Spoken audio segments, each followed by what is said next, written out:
Yes, देखो part 2 पहले हमने पढ़ लिया।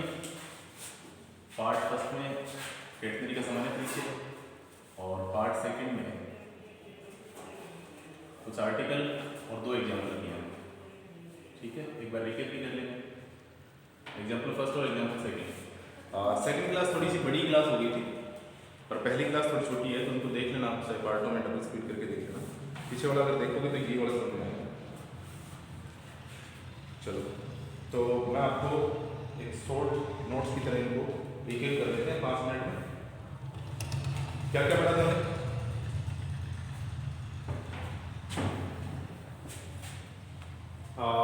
एक तो पढ़ा था हमने कैटेगरी का नेस मीटर।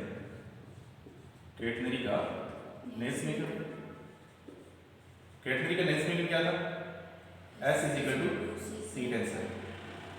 अच्छा, यहाँ S क्या है, C क्या है और टेंसाई क्या है? मतलब तो हम कैटेगरी पढ़ रहे थे, तो कैटेगरी में हमने कहा था कि हम जो भी कैटेगरी पढ़ेंगे वो नॉर्मल कॉमन कैटेगरी पढ़ेंगे। कॉमन कैटेगरी क्या होती है? 2 क्षैतिज पॉइंट ले लो, ऊर्ध्वाधर नहीं लेनी है, क्षैतिज पॉइंट ले लो, भले वो 2 क्षैतिज एक क्षैतिज रेखा में, भले आप ये कह सकते हो कि वो ऊपर नीचे नहीं हो सकते हैं, ये भी कैटेगरी होगी। तो जो बनेगा वक्र, जैसे आपके मैं एक जंजीर ले लेता हूँ और जंजीर को 2 पॉइंटों के बीच में फिक्स बांध देता हूँ, और बांधना किसे? ग्रेविटेशनल फोर्स के अकॉर्डिंग बांधना है, यानी तो बीच में एक सेक पड़ेगा परवलय के सेक का, तो वो सेक भी क्या कहलाता है? कैटेगरी कहलाता है। तो ये फिक्स पॉइंट हो जाएंगे आपके ये। और अब क्या है कि डोरी की जरूरी नहीं है कैटेगरी बनाने के लिए कि डोरी की जो लेंथ है, जो भार है वो समान ही। ऐसा भी हो सकता है कि एक साइड में डोरी ज्यादा भार ली हुई है और दूसरी साइड में डोरी है वो कम भार ली हुई है, तो भी ये कैटेगरी है। पर हम जो भी एक्सरसाइज में करेंगे वो कॉमन कैटेगरी में करेंगे। और कॉमन कैटेगरी का मतलब होता है कि आपको जो भी डोरी जंजीर लेनी है उसका भार क्या होना चाहिए? प्रति इकाई लंबाई भार समान होना चाहिए। प्रति इकाई लंबाई भार क्या होना चाहिए? समान होना चाहिए। जैसे अगर 1 सेमी के टुकड़े में अगर डब्ल्यू भार है तो अगले 1 सेमी में फिर डब्ल्यू होना चाहिए, अगले 1 सेमी में फिर डब्ल्यू होना चाहिए, अगले 1 सेमी में फिर डब्ल्यू होना चाहिए। तो कहने का मतलब है समान होना चाहिए। तो इसके एग्जांपल में हम देखें, जैसे हम गले में जो चेन पहनते हैं तो समान लंबाई की समान भार की होती है। टेलीफोन के बीच में जो खंभों पे जो तार लटके होते हैं समान भार के होते हैं। तो ये जो शेप बनते हैं वो कैटेगरी वाली शेप है सारी की सारी। जैसे आप 2 घड़ियों के बीच में कोई रस्सी को बांध देते हो समान लंबाई की रस्सी, तो ये क्या है? ये बीच वाला शेप कैटेगरी है। क्लियर? तो इसमें क्या होता है? S equal to c tan psi. और हम क्या कहते हैं कि हम हमेशा जो पढ़ेंगे वो कॉमन कैटेगरी के बारे में पढ़ेंगे, कोई नॉर्मल कैटेगरी में नहीं पढ़ेंगे, कॉमन कैटेगरी के बारे में पढ़ेंगे। मतलब जो भी कैटेगरी आपको सिंपल मैं कहूंगा कैटेगरी बताओ, तो कैटेगरी का मतलब है कि आपको वो कैटेगरी लेनी है कॉमन कैटेगरी जिसमें आपकी प्रति लंबाई इकाई का भार होता है वो क्या होता है? समान रहना चाहिए। तो इसमें हमने देखा था कि एक बार इसका शेप देख लो। शेप क्या था इसका?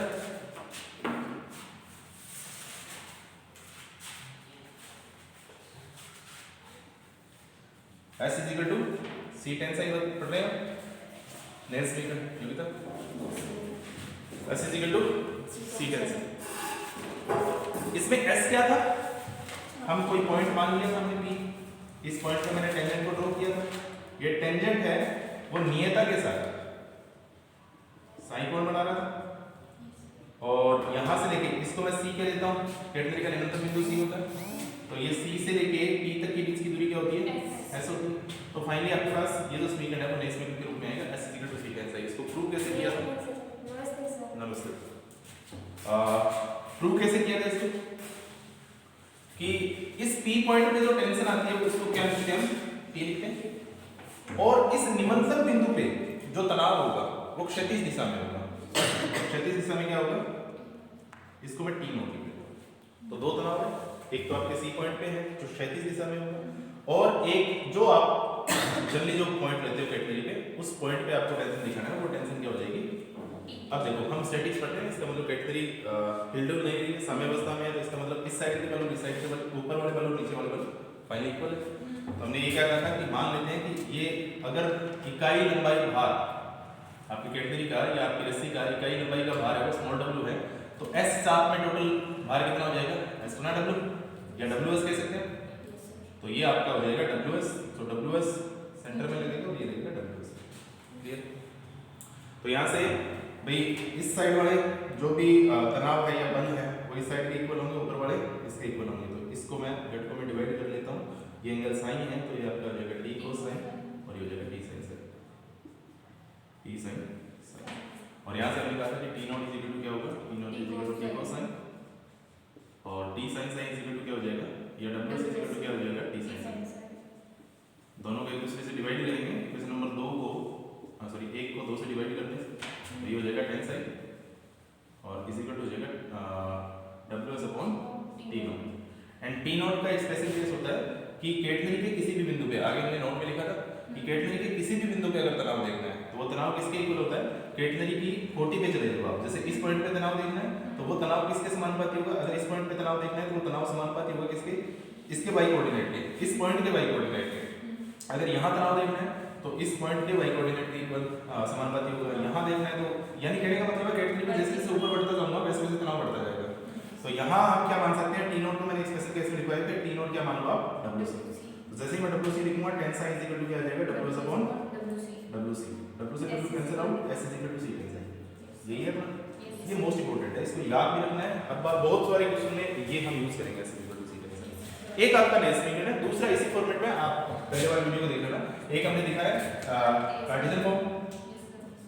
कार्टेशियन फॉर्म क्या थी इसकी, y square is equal to y is equal to c cos hyperbolic x upon c। एक इक्वेशन ये थी, सॉरी फाइनली ये इक्वेशन yes पीछे वाले वीडियो में देख लेना हमने इसको कैसे प्रूव किया। y is equal to c cos hyperbolic x upon c।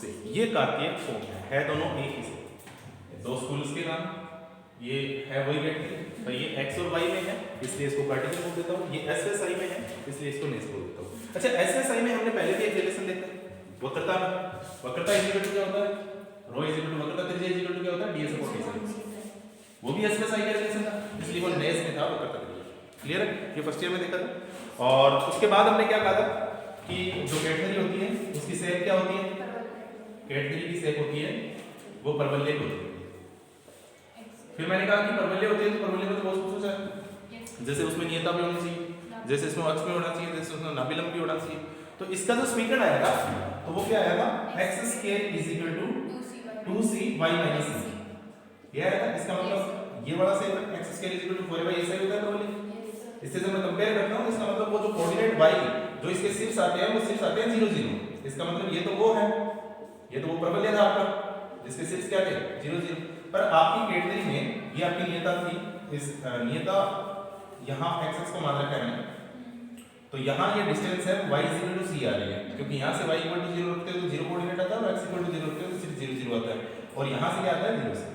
तो इसका मतलब ये क्या है, ये आपका परवलयिक शेप का है ये कैटनरी और ये परवलय था। क्लियर, तो यहाँ से नियता क्या हो जाएगी, नियता x है, मेन एक्सिस क्या हो जाएगा y एक्सिस हो जाएगा, c क्या है निम्नतम बिंदु है। अच्छा इसमें जो नाभिलंब की लंबाई होती है वो 4 होती है, तो यहाँ नाभिलंब की लंबाई कितनी हो जाएगी, c की वैल्यू वापस रख सकते हो। c की वैल्यू होती क्या है, ये एक बात याद रखना, t nought is equal to wc होता है।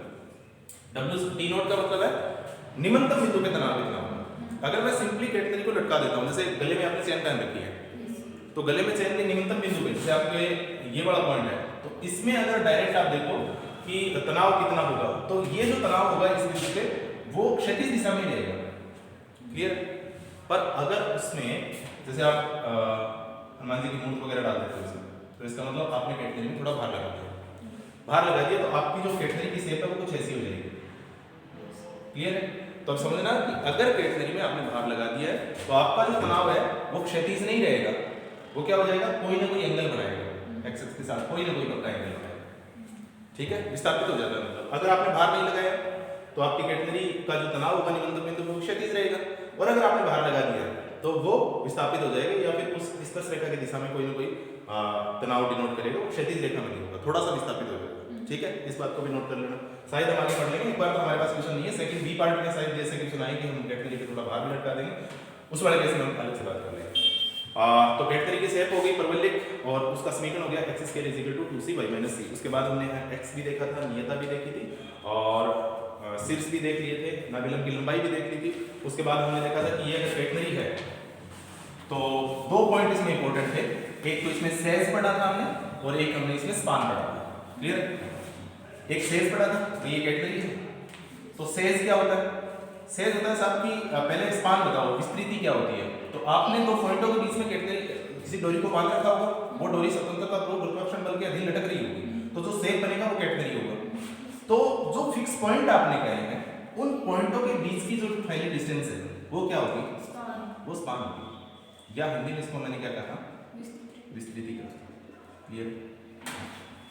ए से बी के बीच। अच्छा, ये पॉइंट कोई जरूरी नहीं है कि एक क्षैतिज रेखा में, ये पॉइंट ऊपर नीचे हो सकते हैं, ये एक यहाँ दूसरा यहाँ हो सकता है। तो अगर ऐसा होता तो जैसे ये है और ये कॉमन कैटेगरी बना लो, ये कॉमन कैटेगरी नहीं है, अब ये कॉमन कैटेगरी है। कॉमन कैटेगरी की डेफिनेशन क्या होती है? कॉमन कैटेगरी का मतलब होता है कि समान प्रति इकाई लंबाई में समान भार होना चाहिए। यानी अगर एक टुकड़े में डब्ल्यू भार है तो अगले एक सेमी के लंबे टुकड़े में भी एक डब्ल्यू भार होना चाहिए, अगले फिर एक सेमी में डब्ल्यू भार होना चाहिए। क्लियर है? तो फाइनली अगर एल लंबाई की जंजीर है तो आप मान लेना कि ए और बी, मैं जो क्षैतिज दिखा रहा हूँ बार बार, तो कोई जरूरी नहीं है कि मैं जनरल फॉर्मूले को ले रहा हूँ कि मैं क्षैतिज दिखा के इस फॉर्मूले को ड्राइव किया था, इसलिए मैं क्षैतिज ले लेता हूँ। और अगर ऐसा हुआ तो फिर विस्तृति क्या होगी? तो भी विस्तृति यही होगी। तो विस्तृति को मैं डिनोट कैसे करूंगा? ये तो काल्पनिक रेखा है, तो यहाँ से लेके यहाँ तक की दूरी और यहाँ से लेके यहाँ तक की दूरी।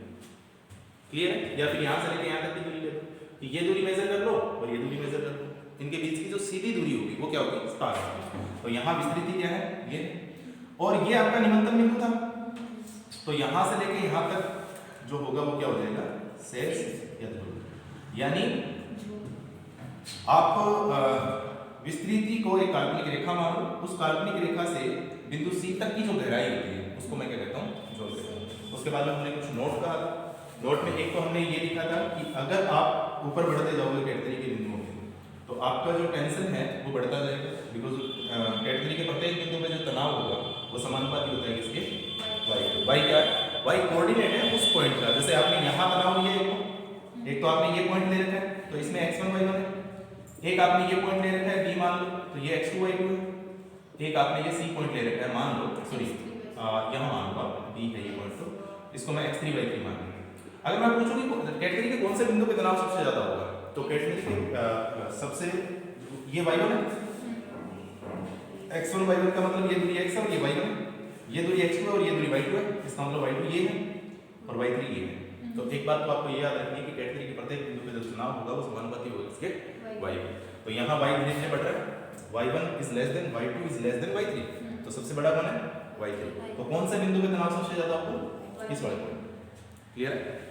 अच्छा, एक दूसरा पॉइंट भी हमने कहा था शायद कि याद रखना।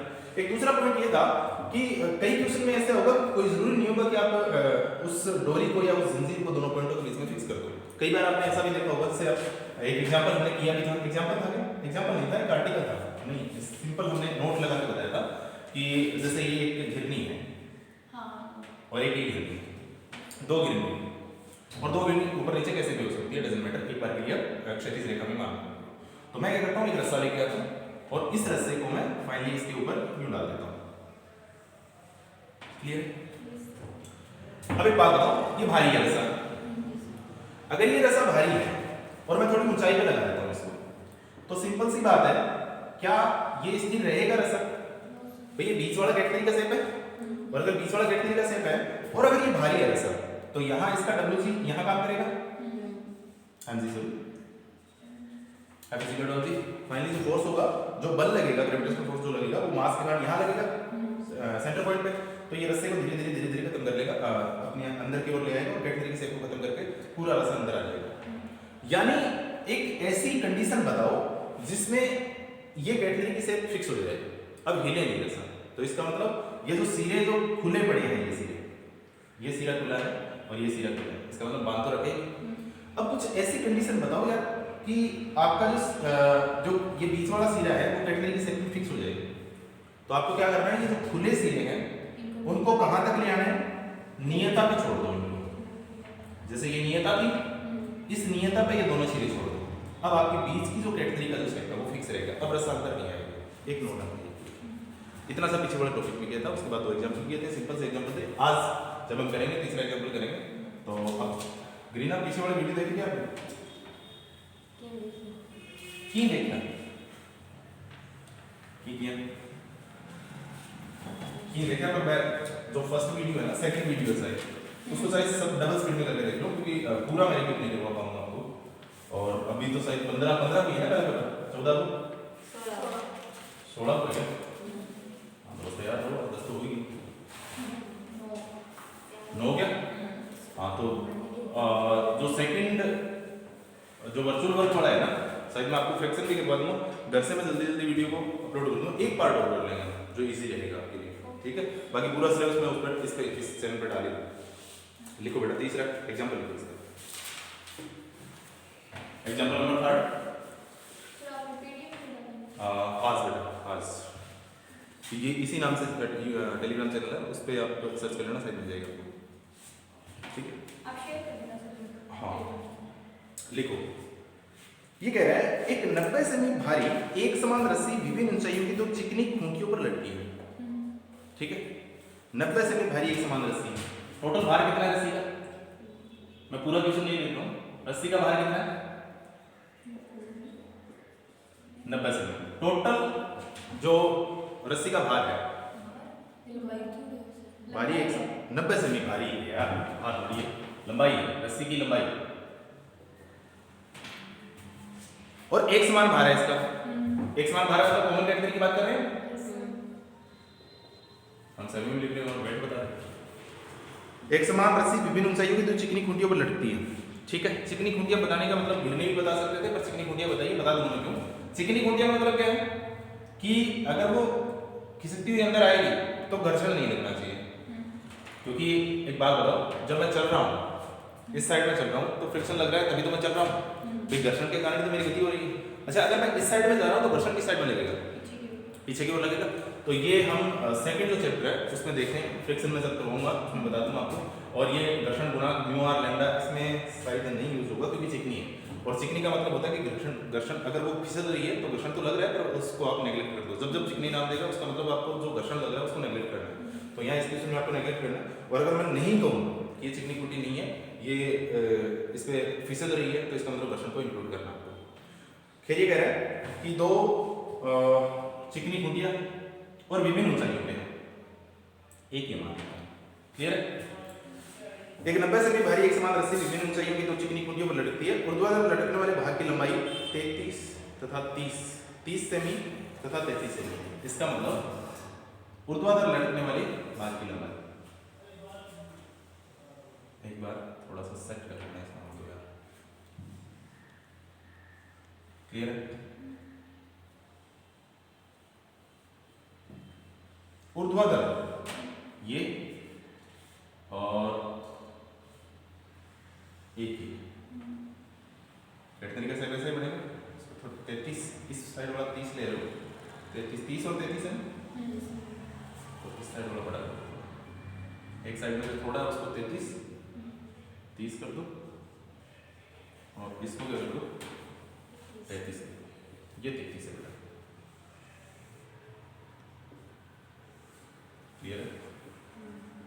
आगे देखिए क्या करें कि एक समान 90 से मतलब लटक रही है। ऊर्ध्वाधर लटकने वाले भागों की लंबाई 30 तथा 33 सेमी है। सिद्ध किसी कैटेगरी का शीर्ष कुल रस्सी को 4:5 में विभाजित करना है। ये कैटेगरी है, आपको पहले तो ये प्रूव करना है ये जो कैटेगरी का सिरा है, तो कैटेगरी का कल हमने डेफिनेशन में कहा था कि सिरा क्या होता है, ये वाला पॉइंट होता है। ये कह रहा है कि अगर ये सी निम्नतम बिंदु है तो ये क्या होगा, कैटेगरी का एक्स होगा। और आपने कहा है कि ये स्टैटिक्स में आप कैटेगरी को फिक्स कर रहे हैं, तो इसका मतलब ये जो पार्ट है वो नियता पे है, और नियता क्या थी आपकी एक्स थी।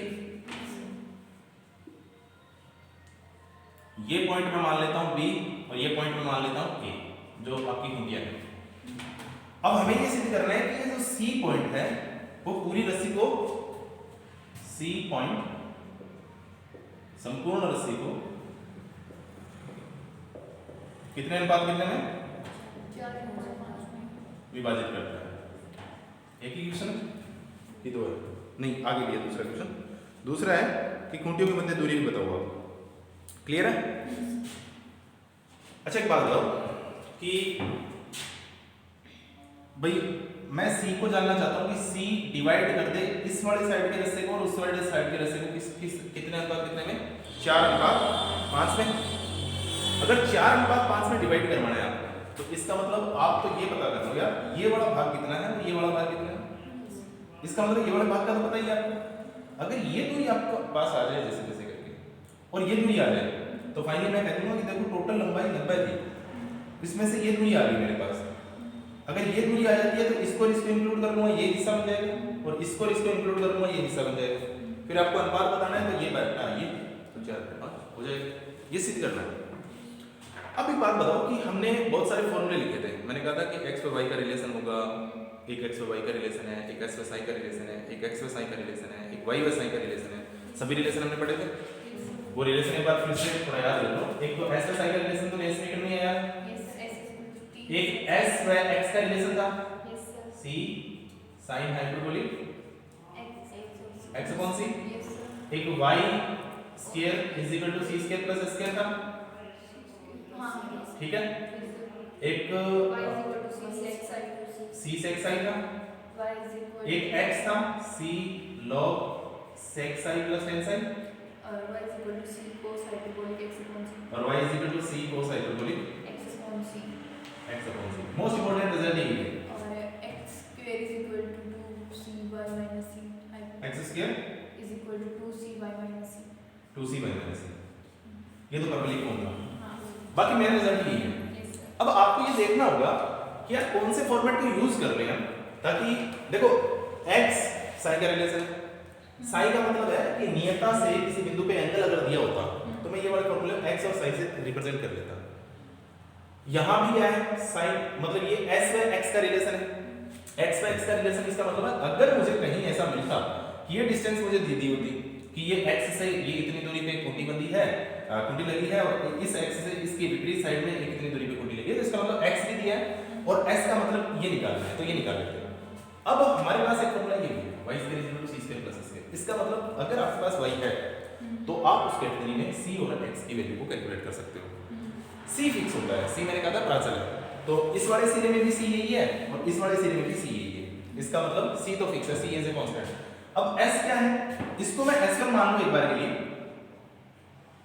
भाई ये लेंथ होगी s1, बिकॉज़ आपकी लंबाई होती है। b से c के लिए मैं क्या मान लेता हूं s1, और c से a के लिए मैं क्या मान लेता हूं s2। क्लियर। yes sir। तो इसका मतलब y है आपके पास, हां y है, y है। a पॉइंट पे y कितना है 33, b पॉइंट पे y कितना है 30, क्योंकि x एक्सिस ही तो नियत है। इस पॉइंट का y कोऑर्डिनेट क्या होगा, जहां ये x एक्सिस कितनी दूरी पे है, तो ये 33 पे है, तो इसका मतलब ये तो 33 है। और यहाँ क्या है, इसको मैं 30 कर देता हूं, क्लियर। तो यहाँ अगर मेरे पास s1 और s2 आ जाए, तो s1 और s2 से मैं फाइनली बता सकता हूँ कि अपने पास जो फाइनल लेंथ होगी वो c है, वो कितने अनुपात कितने में डिवाइड करेगा। अब देखो मैं यहाँ इसका सॉल्यूशन लिख देता हूँ। ये सॉल्यूशन चल रहा है, मैंने क्वेश्चन लिखा नहीं है, या एग्जांपल थोड़े आपके लिए सॉरी जो इंपॉर्टेंट नोट है वो लिख रहे हैं फॉर्मूला टाइप। आप लिखो इसमें, सिंस रस्सी की संपूर्ण लंबाई,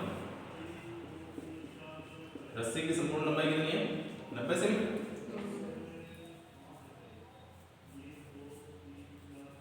सिंस ऊर्ध्वाधर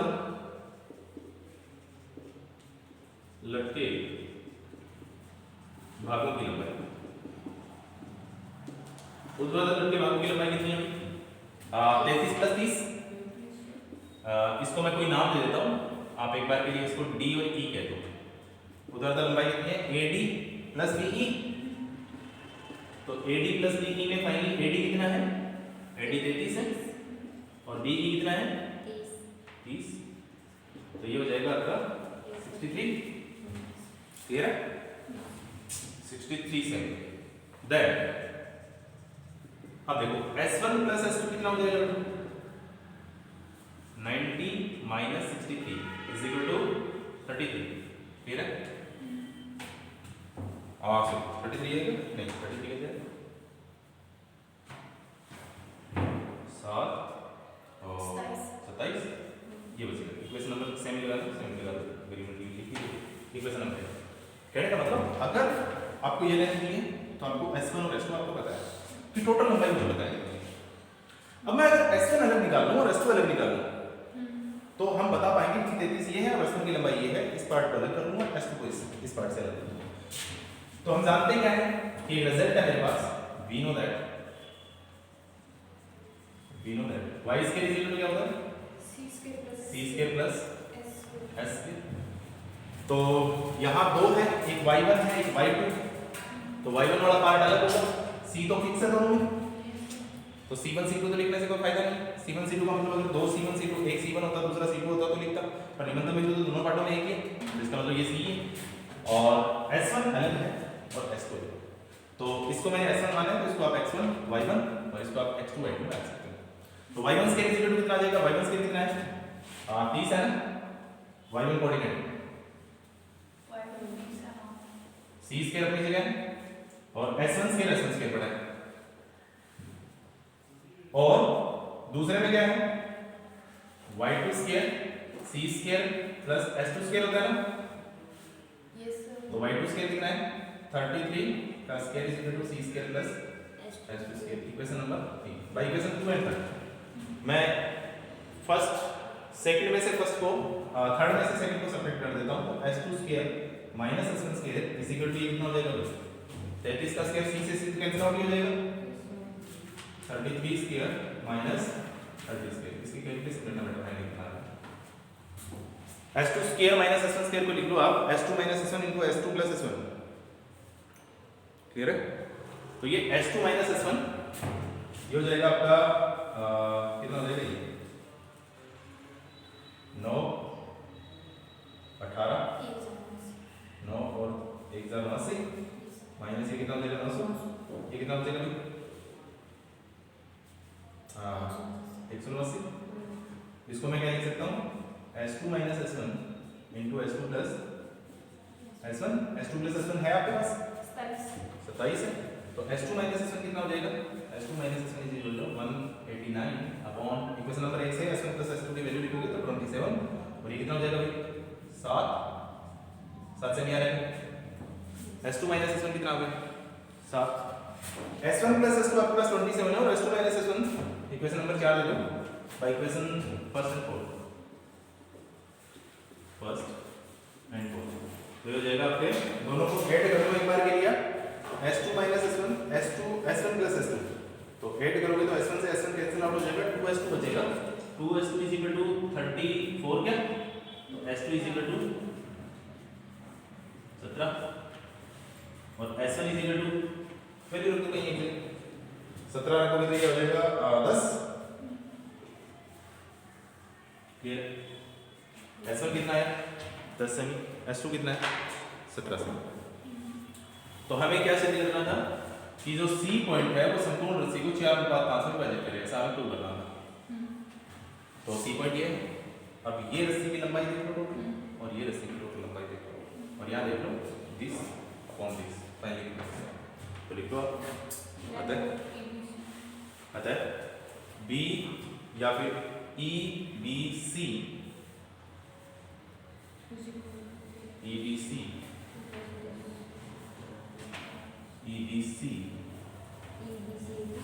अनुपात अतः EBC और CAB। तो C डिवाइड करना है तो ये कितना हो जाएगा आपका ये हो जाएगा ये कितना है 30 तो ये था 40 और ये 50 हो जाएगा 4। फिर एक पार्ट तो ये है इसका,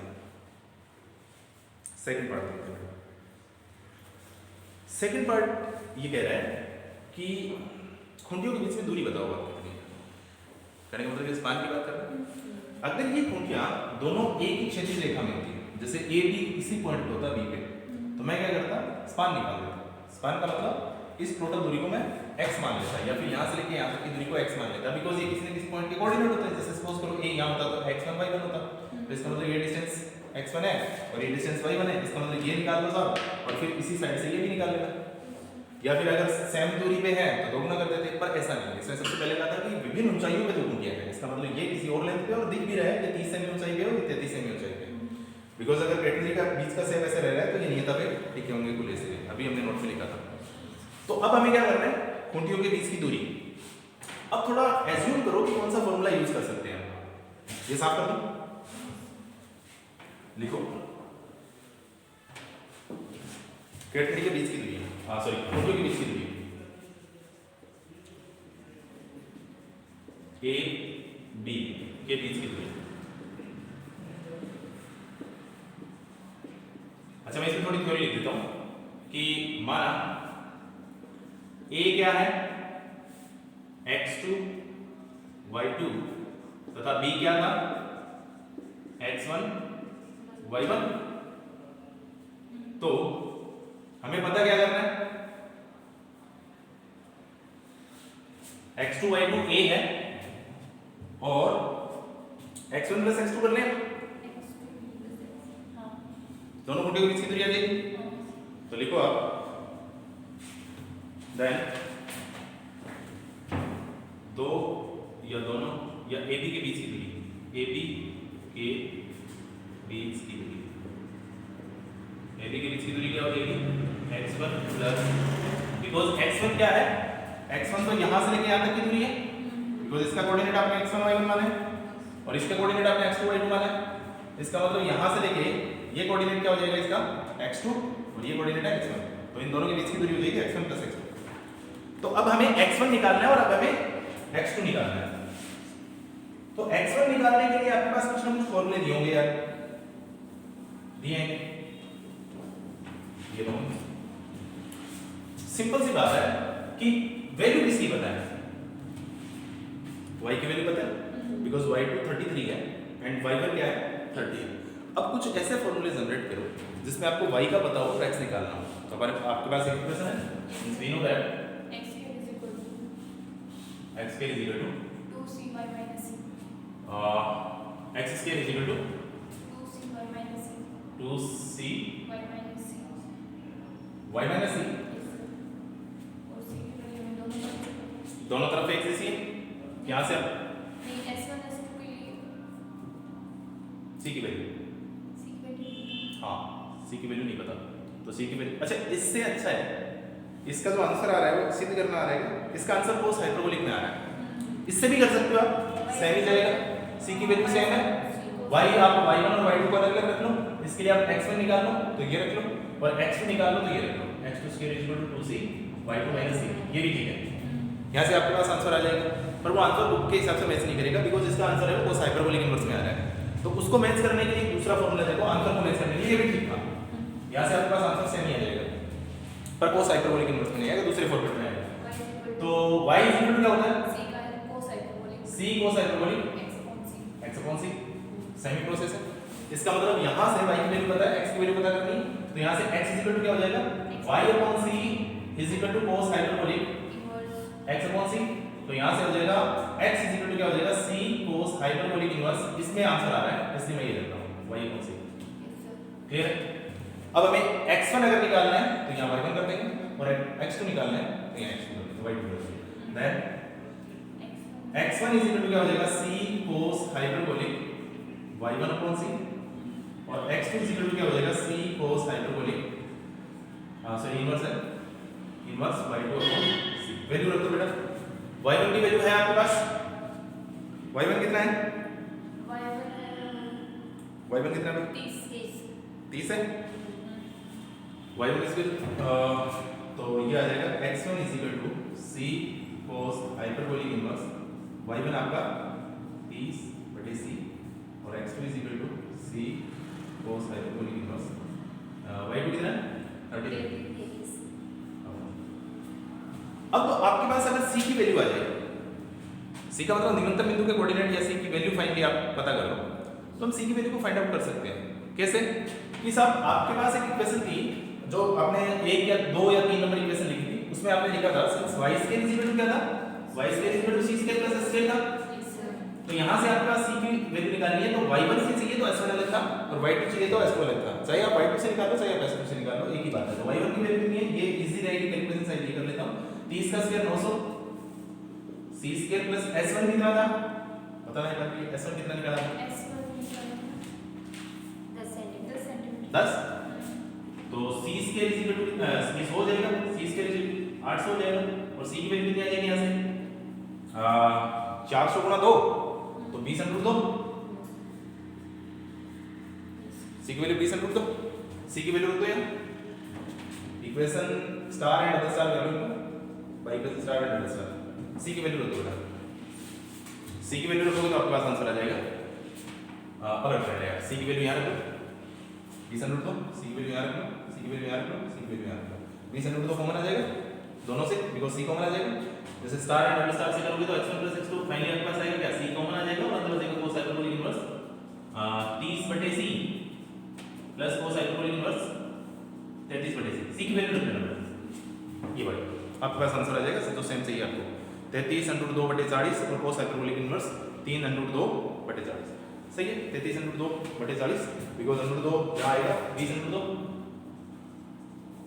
तो √2 ऊपर मल्टीप्लाई √2 नीचे मल्टीप्लाई तो ये नीचे वाला 40 हो जाएगा एक तो ये आ रहा है और यहाँ क्या रखोगे 20/2 इससे एक आंसर आउट हो जाएगा 3/2 √2 ये यार या फिर √2 ऊपर लेना चाहते हो तो √2 से मल्टीप्लाई कर दो एक ही बात है तो फॉर्मूले को आंसर को अगर मेच करना चाहते हो तो ये नीचे वाला 2 है तो ऊपर वाला नीचे वाला 4 हो जाएगा 2 गुणा 2 और ऊपर वाला 30 आपका आंसर मैच कर जाएगा और कॉमन ले लो 20 हो जाएगा सिंपल है बस इसमें इतनी सी ट्रिक है कि आपको क्वेश्चन को पहचानना होता है कि कौन सा क्वेश्चन ये जो क्वेश्चन है वो कौन से मेथड से जाएगा बस पहचानना क्या है कि हमें जो डाटा दिए गए हैं उस डाटा के अकॉर्डिंग हमें चलना पड़ेगा अगर साइन दिया है y और साइन का रिलेशन दिया है तो y और साइन के अकॉर्डिंग चलना पड़ेगा x और अगर y का रिलेशन दिया है तो x और y के अकॉर्डिंग चलना पड़ेगा साइन का मतलब होता है कि किसी भी पॉइंट पे एंगल दिया होना चाहिए y का मतलब होता है कि पॉइंट पे y का कोऑर्डिनेट कितना है और x का मतलब है x का कोऑर्डिनेट कितना है c का मतलब होता है निम्नतम बिंदु कितना होता है बीच वाली जो सेपरेबलिक बनती है वो कैटेगरी होती है और ये जो पॉइंट है y x वाला लाइन है इसको हम x कहते हैं इस पॉइंट को मैं शीर्ष कहूंगा इसको मैं नियता कहूंगा इसको मैं स्पान कहूंगा इसको मैं झोल कहूंगा नेक्स्ट देखो एग्जांपल नंबर 4 ठीक क्वेश्चन है एग्जांपल 4 इसको थोड़ा जल्दी करना है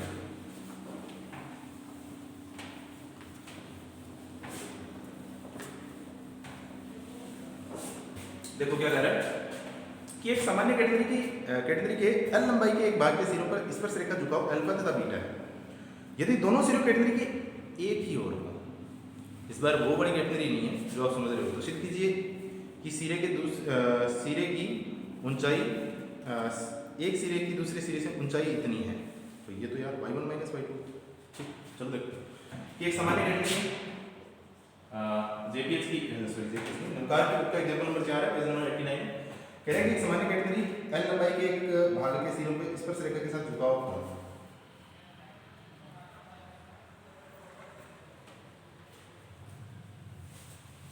दोनों सिरे कैटेगरी के एक ही भाग में अभी थोड़ी देर पहले हम क्या कर रहे थे कैटेगरी इस साइड से और इस साइड से अब ये कह रहे हैं कि नहीं जो कैटेगरी है उसके दोनों सिरे उस एक्स के एक ही साइड में कि एक सामान्य कैटेगरी की लंबाई एल की ये टोटल लंबाई कितनी है एल लंबाई इसके दो सिरे हो गए एक कौन सा है ए और दूसरा कौन सा है बी पर यार हम इसके लिए तो कोई फॉर्मूला जानते हैं हम तो ये जानते हैं कि कैटेगरी वाला जो पार्ट है ये फाइनली इसको क्रॉस करना चाहिए भले आगे जाए नहीं जाए पर हम डॉटेड लाइन से इसको अगर मिला देंगे तो पूरी कैटेगरी हो जाएगी इसको मतलब एक बार आप मिला के देखो यार कि यहाँ वास्तव में एक सी पॉइंट हुआ करता था जो निम्नतम बिंदु हुआ करता था और ये आगे भी जाया करती थी तो इस वाले पार्ट के लिए मैं s = c + tan psi वाला फॉर्मूला अप्लाई कर सकता हूँ तो s = c tan psi होता है ना वो कहाँ से आता है एक साइड से होता है बस इतना ही तो था s यही तो है c आपको पता होना चाहिए अब मेरा साइन ये रहा तो इस वाले साइड में तो कोई हिस्सा ही नहीं था इसमें तो आपने शेप बताया था सिर्फ कि ऐसा शेप होता है तो इसका मतलब एक वाले साइड में सब कुछ पता होना चाहिए अब आपने कहा कि कैटेगरी के एक ही साइड में दो सिरे हैं और लंबाई l है अब ये दोनों कैटेगरी के एक ही साइड में है इसका मतलब मेजर कर सकते हैं दोनों एक ही साइड में है इसका मतलब ये पार्ट ए हो गया ये पॉइंट बी हो गया अब यार अगर कैटेगरी से क्वेश्चन को सॉल्व आउट करना है तो आपको ये निम्नतम बिंदु तो चाहिएगा तो मैं क्या करता हूँ कि मान लेते हैं कि b को कहां तक पढ़ा लेते हैं c तक और b से c की दूरी है वो कितनी है s मान लेते हैं कि s है अब ये कुछ ना कुछ अगर आपको पता चले तो ये आपके पास कैटेगरी का शेप आ रहा है अब देखो आगे क्या करेगा कि एक सामान्य कैटेगरी एल लंबाई के एक भाग के सिरों पर स्पर्श रेखाओं के साथ झुकाव अल्फा तथा बीटा है कि इन सिरों पे ये जो कैटेगरी के सिरे हैं जो कॉर्नर है इन पे झुकाव भी है एक कौन सा है अल्फा है और दूसरा झुकाव कौन सा है बीटा है यार इस साइड वाला ठीक, इसने कहा ऐसा कि एक सिरे पे जो झुकाव है वो अल्फा है और दूसरे सिरे पे जो झुकाव है वो कौन सा है, बीटा। अभी कह रहे हैं दोनों सिरे को कैटेगरी के एक और सिद्ध कीजिए कि एक सिरे की ऊंचाई दूसरे सिरे की, इसके कोऑर्डिनेट में क्या मान लेता हूं, x1 y1 मान लेता हूं, और इसके कोऑर्डिनेट क्या मान लेता हूं, x2 y2 मान लेता हूं। पूरे जो थ्योरी थी उसको हमने एक डायग्राम में लिया, लिखोगे क्या कि माना AB is equal to L लंबाई के एक रस्सी है जो एक समान भार की है, क्योंकि कॉमन कैटेगरी की बात कर रहे हैं, क्योंकि हमने जो कैटेगरी स्टार्ट की थी उससे पहले हमने कहा था कि जो भी क्वेश्चन करेंगे कॉमन कैटेगरी में करेंगे, तो उसका भार मान होगा कि मान लेते हैं कि इकाई लंबाई का भार या प्रति लंबाई इकाई का भार क्या है, जंजीर दे रखी है तो जंजीर और रस्सी दे रखी है तो रस्सी। कैटेगरी दे रखी है, कैटेगरी की लंबाई कितनी है, कैटेगरी की लंबाई कितनी है L, प्रति लंबाई इकाई भार कितना है, मानना पड़ेगा, दिया नहीं है, प्रति लंबाई इकाई का भार स्मॉल w मान लो, तो टोटल भार कितना हो जाएगा, टोटल भार कितना हो जाएगा बेटा, w वाली पहले ये बात तो क्लियर है। उसके बाद मान लेते हैं, माना a क्या है, इसके कोऑर्डिनेट है x1 y1 एंड b के b कोऑर्डिनेट है x2 y2, ठीक, जहां a पर झुकाव कितना है अल्फा तथा b पर झुकाव कितना है, ये थ्योरी लिख लेना यार, इस वाले क्वेश्चन में हमने लिखी नहीं है, शायद आप लिख लोगे। तो दोनों सिरों के मध्य ऊंचाई का अंतर क्या होगा बेटा, ये कोऑर्डिनेट x1 y1 है, इसका मतलब यहां से डिस्टेंस ये वाली कितनी है x है और ये वाली डिस्टेंस कितनी है y1 है, और इस पॉइंट की ये डिस्टेंस कितनी है, अगर मेरे पास y1 आ जाए तो मैं और y2 आ जाए तो y1 में से y2 माइनस कर दूंगा तो ये डिस्टेंस आ जाएगी, इसका मतलब y1 माइनस y2 चाहिए, तो हमें क्या चाहिए y1 माइनस y2 चाहिए, और ये सिद्ध करना है कि ये y1 माइनस y2 यानी अंतर जो ऊंचाई है वो कितनी है, y1 minus y2 L sine 1/2 alpha plus beta upon cos 1/2 alpha minus, ये आपको सिद्ध करना है बेटा, ये आपको प्रूव करना है, ये y1 माइनस y2 है वो इतना आएगा। चलो देखते हैं,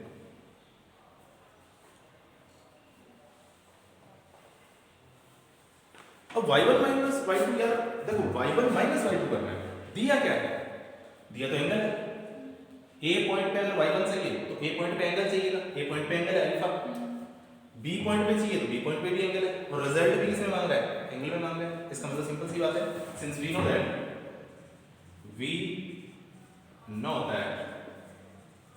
y इज इक्वल टू क्या होता है, c sec sin, फॉर्मूला होता है अपने पास y का और sin का रिलेशन, तो यहां sin की जगह क्या है अल्फा, a पर पॉइंट a पर क्या हो जाएगा, पॉइंट a पर y1 इज इक्वल टू क्या हो जाएगा c sec अल्फा, और y2 इज इक्वल टू कितना हो जाएगा c sec बीटा, y2 का एंगल कितना है बीटा, तो y1 माइनस y2 क्या हो जाएगा y1 माइनस y2, वैसे तो आंसर आ गया, c कॉमन आ जाएगा sec alpha minus sec beta. अब यार अगर c की वैल्यू हो तो साइन आंसर मैच कर जाए, और c का आंसर, c का जो आंसर है वो किस में आना चाहिए भाई, sec alpha minus sec beta को मैं रिप्रेजेंट करूंगा तो ट्रिग्नोमेट्रिक फॉर्मूले जब अप्लाई करूंगा तो मैं इसको मैं कन्वर्ट कर सकता हूं शायद इसमें, वो एक अलग बात है, पर c नहीं चाहिए यार आंसर में, y1 माइनस y2 तो आ गया, अगर ये प्रूव करवाता किसी की तरह कि y1 माइनस y2 यानी एक कोटि की दूसरी कोटि से ऊंचाई या एक सिरे की दूसरी सिरे से ऊंचाई इतनी है तो ये आ जाता आंसर था, या फिर ये पूछता कि बताओ कितनी है, तो ये आंसर था, यहां से c की वैल्यू निकालनी थी, अभी भी c की वैल्यू निकालनी है, पर अकॉर्डिंग बाय क्वेश्चन की c की वैल्यू आनी क्या चाहिए, c की वैल्यू आनी चाहिए किसके फॉर्मेट में, l के फॉर्मेट में। अब c की वैल्यू निकालनी है l के फॉर्मेट में, इसका मतलब कुछ ऐसा फॉर्मूला जनरेट करो आप जिससे आप उस सी की वैल्यू एल में जनरेट कर पाओ। अब देखो आप सी की वैल्यू के लिए कर रहा हूं मैं जो भी काम कर रहा हूं, बाकी क्वेश्चन अपना जो ये कह रहा था वहां तक ही खत्म हो गया है। आंसर मैच करने के लिए सी की वैल्यू निकालने के लिए क्या करते हैं, सिंस वी नो दैट, एक बात कि बी पॉइंट पे अगर मैं देखूं सी की वैल्यू निकालने के लिए तो मैं नेक्स्ट मिनट से आ जाता हूं, नेक्स्ट मिनट से पॉइंट बी पर, पॉइंट बी पर देखो आप, नेक्स्ट मिनट क्या थी आपके पास, s is equal to c tan psi, कोशिश करो तो यहां से वैल्यू मिल सकती है आपको एल के फॉर्मेट में। s क्या होता है, s होता है जिस पॉइंट पे आप उसकी स्टेटमेंट लिख रहे हो उस पॉइंट पे नियता के साथ उस पॉइंट पे जो स्पर्शरेखा है वो कितना एंगल बना रही है, बीटा। इसका मतलब b पे साइन की जगह क्या आ जाएगा, बीटा। और s क्या होता है, s होता है निम्नतम बिंदु से उस बिंदु के बीच की दूरी होती है, और ये कितनी है, s, तो इसका मतलब s तो ऐसा ही, तो b पॉइंट पे s इक्वल टू क्या हो जाएगा, c tan इक्वेशन नंबर 1 डाल दो या फिर इसको स्टार डाल दो आगे करने के लिए, क्योंकि इसमें हमें वैल्यू पुट करना पड़ेगा। अच्छा अब देखो थोड़ा सा कि हमें l के फॉर्मेट में चाहिए, तो l के फॉर्मेट में चाहिए तो मैं a पॉइंट पे चला जाऊं, a पॉइंट पे चला जाऊंगा तो निम्नतम बिंदु से a पॉइंट के बीच की दूरी, ये चाप की लंबाई कितनी है, ये लंबाई कितनी है, s प्लस l, ये लंबाई यहां से लेके यहां तक s मानी थी मैंने, ये लंबाई यहां से लेके यहां तक l, तो पॉइंट a पर s की जगह क्या हो जाएगा, s प्लस l, c की जगह c निम्नतम बिंदु है, और बीटा की जगह क्या हो जाएगा, इस पॉइंट पे एंगल कितना है, तो साई की जगह इक्वेशन नंबर 2। अब देखो इक्वेशन s को हटाना है, s तो चाहिए नहीं, l चाहिए, तो इक्वेशन 2 में से एक को सब्ट्रैक्ट कर दो, तो आपके पास s plus l minus s l is equal to c common आ जाएगा, अंदर हो जाएगा tan alpha minus tan beta, tan c को कॉमन ले लो, tan alpha minus tan beta, और यहां से c की वैल्यू आई है, c इज इक्वल टू कितना है, l upon tan alpha minus tan beta. Put this value